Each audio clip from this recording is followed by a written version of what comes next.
ng batang yan, kagwapo-gwapo naman yan. Kumusta? Ah, gandang umaga, kagigising lang. Ang cute-cute naman ng baby namin na yan. Pero nagliit gad ang kanyang kwarto ya. Kaliit. Ang cute-cute naman ng batang yan. Ano? Good morning. Good morning, batang gwapo.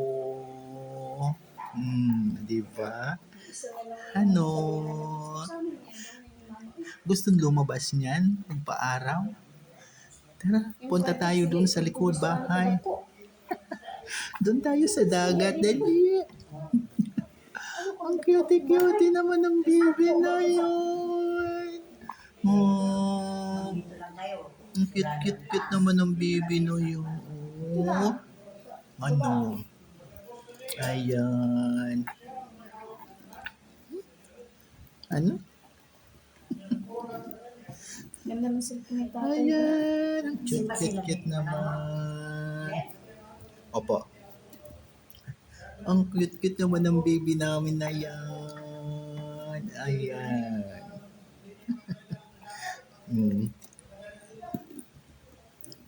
Ika na nakakawin na. Ayan. Mag-school pa. Magbabakasyon kami doon, nila. Punta kami doon sa lugar ng mama ni Pipi. Ayan. Mamamasyal kami ng Mindoro. Oo. Sama tayo kay mama. Ayan. Hatching. Ayan. Oo. Oo.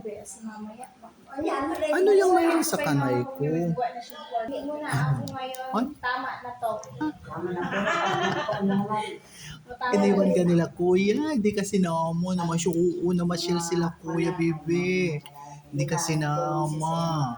Sinama ni mami. Namasyal sila ni mami. Ayun. Hindi sinama yun si baby namin. Sila kuya lang. Kabuton man. Walang akong puwan. Ang kamay na lang. Oh, ayan. So, yan. Halimbawa, natiman ka na last. Sawaya si mama kay Banho. Ano bang mayroon sa kamay ko? Anong mayroon dyan, bibi, sa kamay? Ayan. Ayan. So, yun po mga palanggama. Nag-playtime lang kami ng aking bibing maliit. Ang gwapo-gwapo niyan. Oo, iniwan ng mga kuya na masyal. Sinama ni Mami Nancy. Ayun. Siya lang naiwan. Ayan, muli. Maraming salamat mga palangga ko. Thank you sa panonood palagi. Sa aking mga mamunting video sa Ramil Javier Ella Vlog. Love you all. God bless us all po. Bye for now. Bye, baby. Yan.